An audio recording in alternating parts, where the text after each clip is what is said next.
ને પોતાના ખભા ઉપર લઈ આમથી તેમ પોતે દોડવા લાગ્યા. વિષ્ણુ ત્યાં સહન ન થયું કે શિવની આ કેવી દશા થઈ. ભવાનીના વિયોગની અંદર આ કેટલા દુઃખી થઈ ગયા. વિષ્ણુએ ચક્ર મૂકી અને ભવાનીના શબના ટુકડે ટુકડા કરી નાખ્યા. અને ભવાનીના શબ જ્યાં જ્યાં પડ્યા એ અલગ અલગ શક્તિપીઠો કહેવામાં આવ્યા. જ્યાં સાક્ષાત માતા પોતે બિરાજમાન છે ત્યાં સાક્ષાત શક્તિ પોતે બિરાજમાન છે. આજે પણ તે શક્તિપીઠોમાં જગદંબાની આરાધના થાય છે. બધા ભેગા થઈ બ્રહ્માજી પાસે ગયા. અહંકારના ટક્કરે નિર્દોષ દીકરીનો ભોગ લીધો.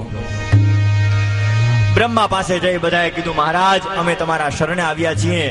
તમારા દીકરા દક્ષને ત્યાં યજ્ઞમાં અમે બધા ગયા હતા અને શિવના ગણોએ અમારા બધાની આ દશા કરી. બ્રહ્માજી કહે તો દોઢ ડાયા થઈને તમને જવાનું કોણે કીધું તું ત્યાં? અમને કંકોત્રી હતી, જાવું તો પડે ને. કંકોત્રી હોય એટલે હાલી નીકળવાનું.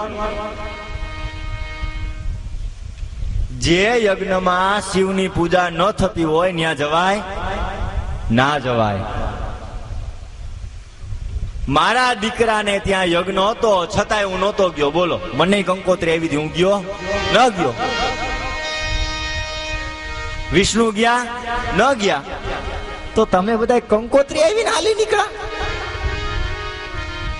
શંકરને આમંત્રણ નહોતું તમે હાલી નીકળ્યા. તો હવે શું કરવાનું? દેવતાએ માફી માંગી, પ્રભુ અમને માફ કરો, અમારી ભૂલ થઈ, ક્ષમા કરો. પ્રભુ તો કરુણાના અવતાર છે. કેવા? એટલા માટે તો એના માટે ભજન ગવાય, હે કરુણાના કરનારા, તારી કરુણાનો કોઈ પાર નથી. હે કરુણાના કરનારા રે, તારી કરુણાનો કોઈ પાર નથી.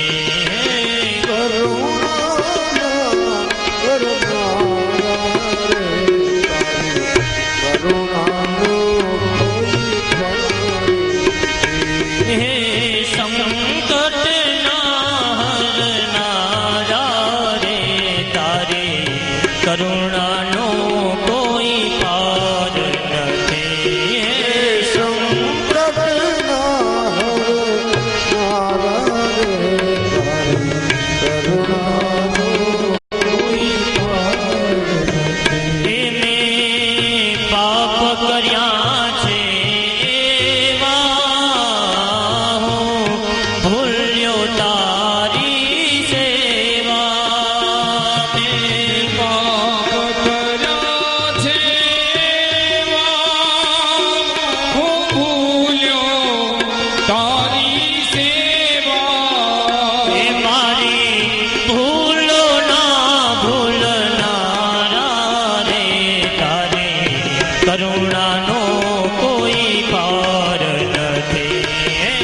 કરુણાના કરનારા, તારી કરુણાનો કોઈ પાર નથી. તારી કરુણાનો કોઈ પાર નથી. તારી મહિમાનો કોઈ પાર નથી. બધા દેવતાઓ પોતે કૈલાસની અંદર જઈ શિવજી મહારાજ આગળ પોતે માફી માંગે છે.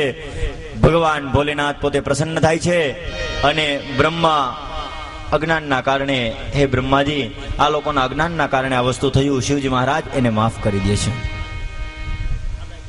શિવજીએ પુનઃ દક્ષ રાજાને જીવિત કર્યા. દક્ષના ધડ ઉપર બકરાના માથાને જોડવામાં આવ્યું.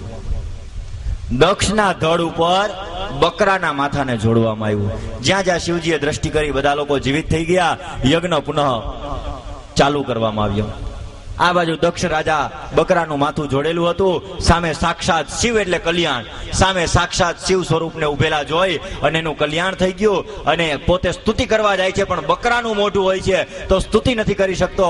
માથે તાલી પાડી અને સ્તુતિ કરે છે. કેવી સ્તુતિ કરે છે? એ શૈલ શૃંગ સમ વિશાલ જટા જોટ ચંદ્રભાલ ભંગ ગીત રંગ માલ વિમલ નીર છાજે.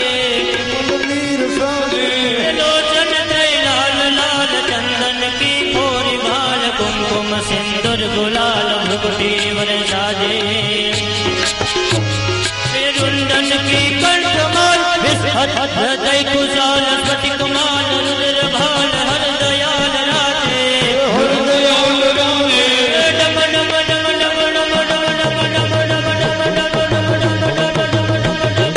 ડમ ડમ રૂપાજ નાદ વેદ સરસ સાલ શંકર મહારાજ યાદ તાંડવ નાદે ભોલે મહારાજ યાદ તાંડવ નાદે જય શંકર મહારાજ યાદ તાંડવ નાદે ભોલે મહારાજ યાદ તાંડવ નાદે એવા શંકર મહારાજની પોતે સ્તુતિ કરી અને 3 શ્લોકની અંદર સ્તુતિ કરી અને પોતે એનું કલ્યાણ કર્યું.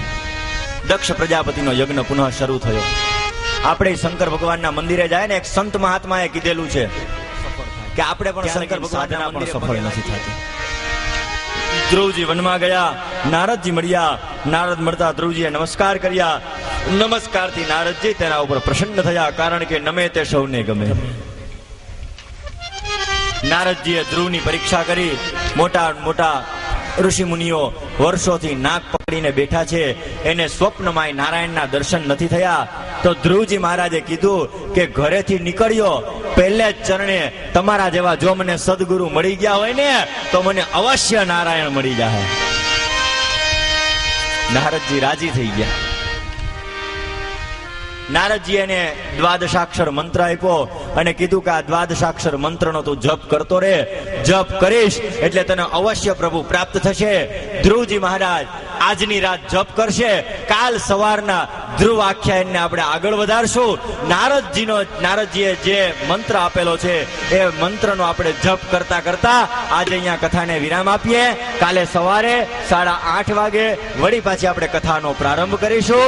ત્યાં સુધી ઓમ નમો ભગવતે વાસુદેવાય. ઓમ નમો ભગવતે વાસુદેવાય. ઓમ નમો વાસુદેવાય. વાસુદેવાય.